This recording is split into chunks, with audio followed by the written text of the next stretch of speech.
Hi, everyone. My name is Ariel Turner, founder and coach of True You Recovery Coaching. Today's episode will hopefully be informational and inspirational. It has come to my attention that I have viewers of this podcast who are potentially in need of coaching services but are not reaching out. The reason I started this podcast is for two reasons. First off, I always was curious. I always wanted to. And after starting my own coaching company, I felt what better time than now? The second reason is that I know I have a voice that should be heard. If I can get my voice out through the method of a podcast, then maybe I can help more people. With that being said, when I started my coaching company, I intended on working with primarily substance use clients and life coaching clients. Come to find out, due to the nature of this private and confidential coaching offered online or by phone, I had one population in particular that was reaching out to me 99% of the time, and that is sex addiction. Sex addiction can look very different from person to person, but it is the same disease and diagnosis as compared to substances. Now, there is a criteria that is used for diagnosis in formal treatment centers that comes from ASAM, which is the American Society of Addiction Medicine. They have what we like to call the diagnostic Bible in the field, which lines out different symptoms that one would have in order to prove that a disorder or the disease is active and diagnosable. Now, with the amount of times that I have had consultations for sex addiction compared to the very few times that I have heard about sex addiction in-person treatment centers, it confused me. Why am I hearing about it so much behind a screen, but I'm not hearing about it a lot out in the world, in the field? So personally, I feel that over the last 25 years, this has become such a greater problem than we can even imagine for several reasons. The internet was a big contributing factor. You can get anything you want at the click of a button over and over and over again. And if you're someone who struggles with addiction and you don't have that off switch, who is going to stop you? Chances are this is something that you are doing behind closed doors and no one knows. Therefore, that off switch has to come from you. Well, it's just not going to exist. Therein lies one of the reasons it is so hard to intervene.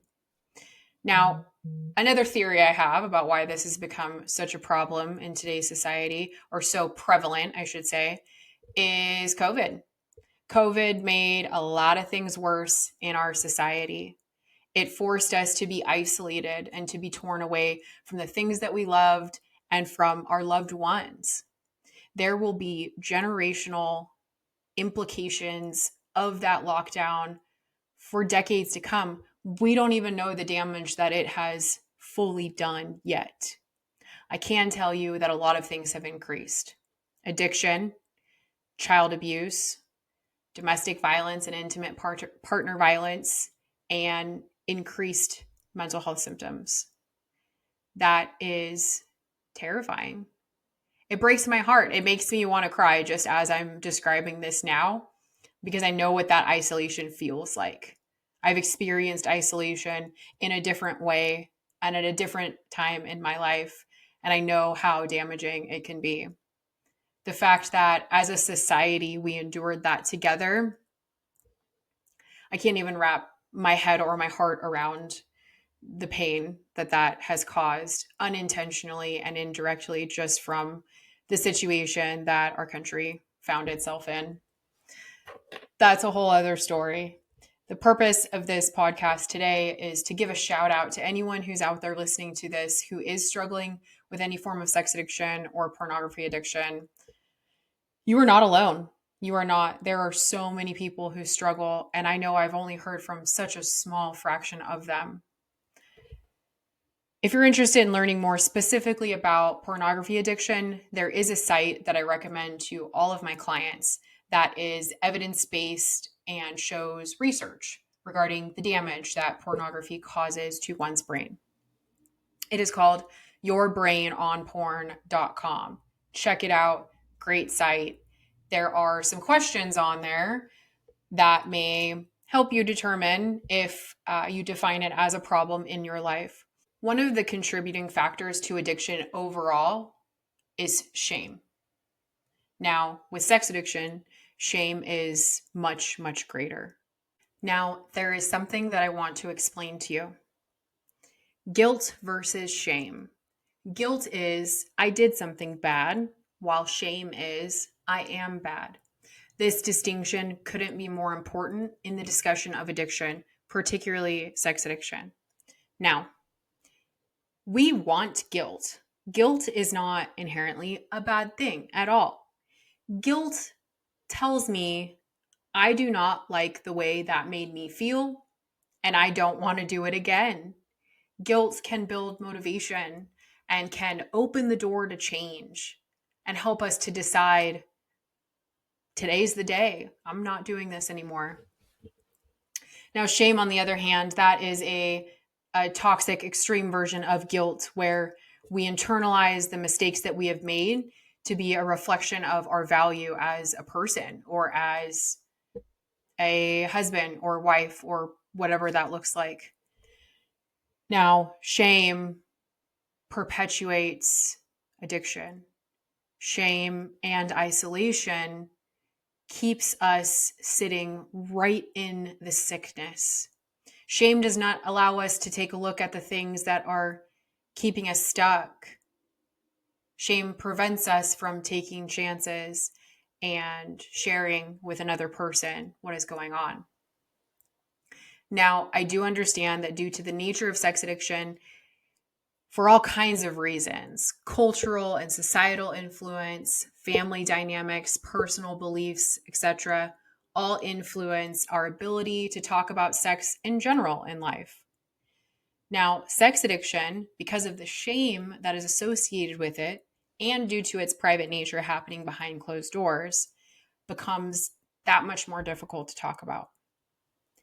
I am here to tell you that I am a safe person. Maybe you can tell from these podcasts, or maybe not, but after we get on the phone together, you will see that I am very easy to talk to. And just so you know now, I'm in recovery from addiction, including sex addiction. I've overcome many traumas in my life, which is why I do the work that I do, and it's why I get it. It's one of the reasons why I am good at what I do. So there's that. It takes a lot of courage to stand up and talk to someone, to pick up that phone and dial a number. I'm here to tell you that despite the fact that it's not easy, it is hands down worth it. It's scary, but when do we ever get anywhere that's worthwhile without overcoming a little bit of fear? That's normal. It's expected. And the more that you do it, the easier it gets. I promise. I hope that this message today has reached someone. Even if it just reaches one person, I'm okay with that. Reach out for a free consultation today. If you know someone who's struggling, give them a big hug. Open up your hearts to them and show them that they don't have to isolate and they don't have to sit in shame. There is hope. And there are millions and millions of Americans who have recovered from addiction and that are living a beautiful life today. And you are deserving of that life as well.